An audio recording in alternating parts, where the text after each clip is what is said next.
क्या हमारे पाकिस्तान के हालात इतने बदतर हो चुके हैं कि यहाँ पर अपॉर्चुनिटीज खत्म हो गई हैं, यहाँ पर जॉब खत्म हो गई हैं, यहाँ पर सोर्सेज खत्म हो गए हैं, यहाँ फिर लोगों को टैलेंट को यहाँ पर दबाया जाता है।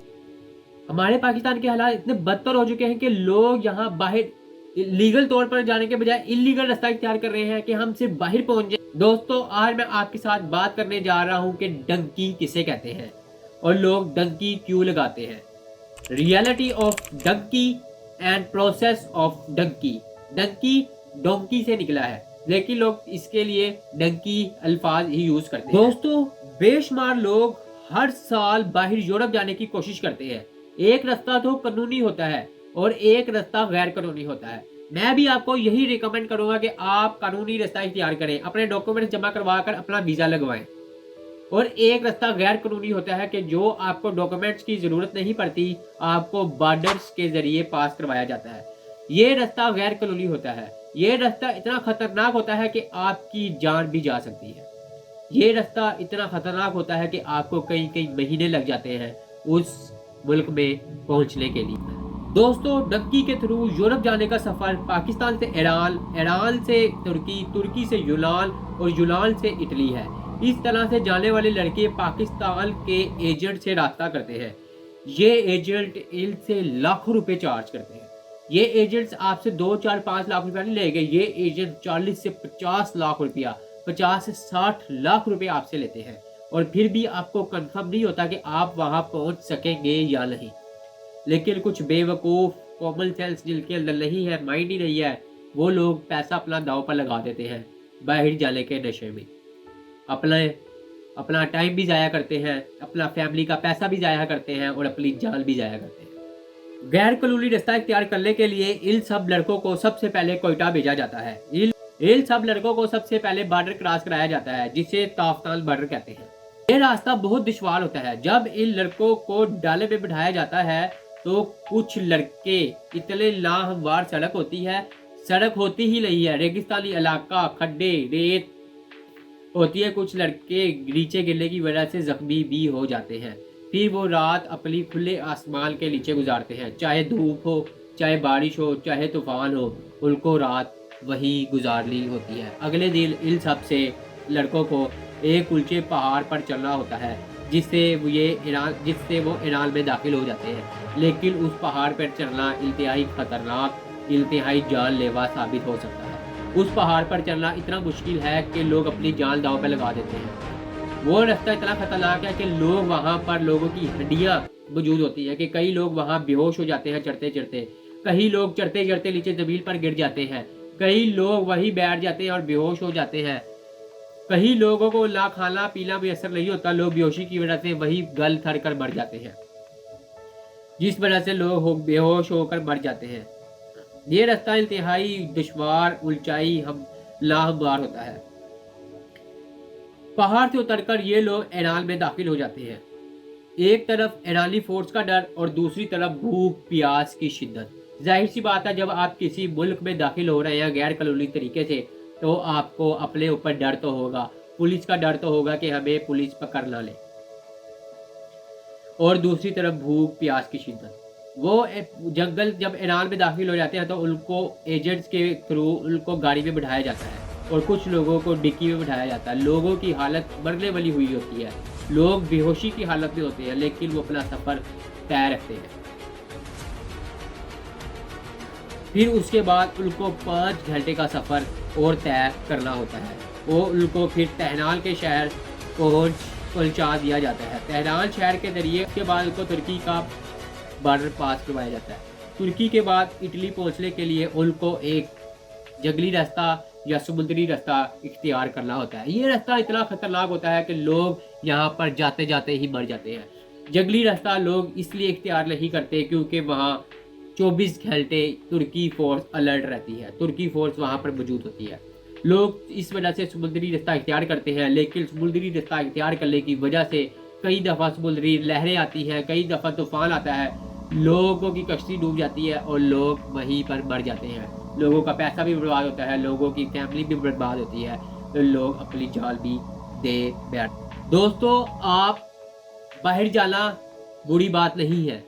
बाहर जाना मैं ये नहीं कह रहा कि अच्छी बात नहीं है, जाएं, ज़रूर जाएं, इंसान को माइग्रेशन करनी चाहिए, इंसान को हिजरत करनी चाहिए, लेकिन एक कनूनी तौर पर बाहर जाएं। आप इतना पैसा लगा देते हैं, आप अपना टाइम लगा देते हैं, आप अपनी जान लगा देते हैं, लेकिन आपको यही कंफर्म नहीं कि हम अपनी मंजिल पर पहुंच सकेंगे या नहीं, तो उस पैसे का, उस वहां जाकर पहुंचने का क्या फ़ायदा। आप कनूनी रास्ता इख्तियार करें, आप डॉक्यूमेंट जमा करवा कर अपना वीज़ा लगवाएं। अगर पहुंच जाते हैं तो ठीक है, वरना सब्र करें। कभी भी गलत रास्ते पर, कभी भी शॉर्टकट की तरफ ना जाए, वहां से आपको सिर्फ जलालत, नुकसान ही मिलेगा। अब हमारे पास आ जाता है कि लोग डंकी क्यों लगाते हैं, उनके पास क्या वजह है। मैं आपको 3 रीज़न बताता हूँ कि लोग डंकी क्यों लगाते हैं। नंबर 1, इकोनॉमिक अपॉर्चुनिटीज़, बेटर पे, माशरती मौके और आपको बेहतर, आपको वहाँ पर सैलरी मिलती है। जाहिर सी बात है, यहाँ आप 8 घंटे ड्यूटी करेंगे तो आपको बहाना 30,000 मिलेगा। वहाँ आप जाकर 8 घंटे ड्यूटी करेंगे, वहाँ आपको बहाना 3 लाख भी मिल सकता है। इनकम का तो है 10 गुना 100 गुना फर्क है, लेकिन आप कानूनी तौर पर बाहर जाए। पाकिस्तान में भी लोग 33 लाख भी कमा रहे हैं मिलेगा। आप 50 लाख रुपया आपने वहां जाकर गैर कानूनी तौर पे बर्बाद करना है, आप पाकिस्तान में बर्बाद कर दे अपना बिजनेस खड़ा करने में। रिस्क ही ले लेना, आप रिस्क लेने से डरते हैं ना, तो कोई पता नहीं, शायद आप वो 50 लाख से 50 करोड़ कमा लें। कदम तो उठाए, जिंदगी में कदम उठाना तो सीखे, कदम बढ़ाना तो सीखे। 50 लाख एक किस्म का यही सोच ले कि मैं वहां जाके बर्बाद करूंगा, यही बर्बाद कर लेता हूँ। Number 2, rising unemployment in the country, increasing unemployment. जाहिर सी बात है, आपके मुल्क में दिन ब दिन बेरोजगारी बढ़ती जा रही है। अब वो बेरोजगारी किस वजह से बढ़ रही है? क्योंकि लोगों को यहाँ पर अपॉर्चुनिटीज नहीं मिल रही, यहाँ पर लोगों को जॉब्स नहीं मिल रही, यहाँ पर लोगों को काम नहीं मिल रहा। वो क्यों नहीं मिल रहा? क्योंकि यहाँ पर कोई बड़ी से बड़ी कंपनी मौजूद नहीं है, यहाँ पर किसी का बड़े से बड़ा कारोबार मौजूद नहीं है, इसलिए लोग बाहर जाना पसंद करते हैं। क्योंकि बाहर आपको बड़ी से बड़ी कंपनी मिलेगी, बाहर बड़े से बड़ा आपको काम मिलेगा, लोग बड़े से बड़ी अपॉर्चुनिटीज मिलेगी। आप लोग ये सोचते हैं कि हम लोग यहाँ महीने का 30,000 क्यों कमाएं, वहां जाके महीने का 30 लाख क्यों ना कमाएं। वहाँ आपको 30,000 मिल रहा है, उसी जगह पर कोई 3 लाख भी कमा रहा है। तो अपने मुल्क को बुरा कहने से बेहतर है कि अपने आप को देखें कि आप 30,000 के लायक हैं या 3 लाख के लायक हैं। आप अपने मुल्क में क्यों बड़ी से बड़ी कंपनी जनरेट नहीं करते, क्यों बड़ी से बड़ी कारोबार जनरेट नहीं करते? क्योंकि हम अपने मुल्क को बेहतर बनाना ही नहीं चाहते, हम अपने मुल्क के लिए काम करना ही नहीं चाहते। हम हमेशा दूसरों की गुलामी, दूसरों के लिए काम करना चाहते हैं।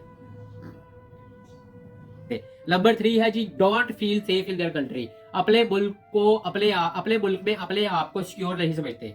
कुछ लोग अनसिक्योर समझते हैं कि कोई हमें यहाँ मार ना दे, कोई हमें हमारे साथ ज्यादती ना कर दे, कोई हमें नुकसान ना पहुंचा दे। मेरी बात हमेशा दोस्तों ये याद रखना, आपका मुल्क ही आपकी फ्रीडम होती है। आप जिस मर्जी मुल्क में चले जाए, आपको उस मुल्क की नेशनैलिटी मिल जाए, आइडेंटिटी मिल जाए, आपके लिए वो हमेशा परदेश ही होता है। इसलिए अपने आप को जो अनसिक्योर समझते हैं वो ऐसा काम ही ना करें कि लोग उनको अनसिक्योर समझें। आप जब किसी के साथ अच्छा रहते हैं, अच्छे तरीके से पेश आते हैं, तो कोई भी आपको नुकसान नहीं पहुंचाएगा। कभी भी किसी के खिलाफ बात ना करें, हमेशा लोगों के साथ प्यार मोहब्बत के साथ पेश आए।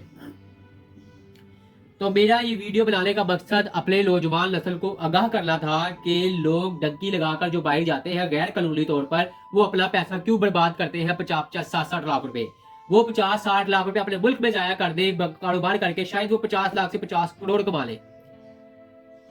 अगर आपने बाहर जाना ही है तो एक लीगल कानूनी तौर पर रास्ता इख्तियार करके आप बाहर जाए, वहां पर जाके जो आपने करना है करें। अव्वल तो आपने सबसे फर्स्ट प्रायोरिटी अपने मुल्क को देनी है, अपने मुल्क के लिए काम करना है, अपने मुल्क के लिए सब कुछ करना है। जब आप अपने मुल्क के लिए काम करेंगे, अपने मुल्क के लिए कंपनी बनाएंगे, अपने मुल्क के लिए कारोबार करेंगे, अपने मुल्क के लिए कुछ ना कुछ करेंगे, तो लोगों को बाहर जाने की जरूरत नहीं पड़ेगी, बल्कि बाहर से कंपनियां आएंगी आपके लिए, आपके मुल्क में काम। दोस्तों ये वीडियो थी डंकी किस तरह लगाते हैं और डंकी क्यों लगाते हैं, reality of dunki and process of dunki. खुदारा अपने माँ बाप का पैसा बर्बाद ना करे, अपनी जिंदगी बर्बाद ना करे और अपना पैसा बर्बाद ना करे, अपने माँ बाप की जिंदगी के बारे में सोचे। अपनी ज़िंदगी के बारे में सोचें। अगर आपने बाहर जाना ही है तो कानूनी तौर पर जाएं, गैर कानूनी तौर पर रास्ता इख्तियार करके ना तो अपनी जान खतरे में डालें, ना अपनी माँ बाप की जान खतरे में डालें। उम्मीद है ये वीडियो आपको पसंद आई होगी।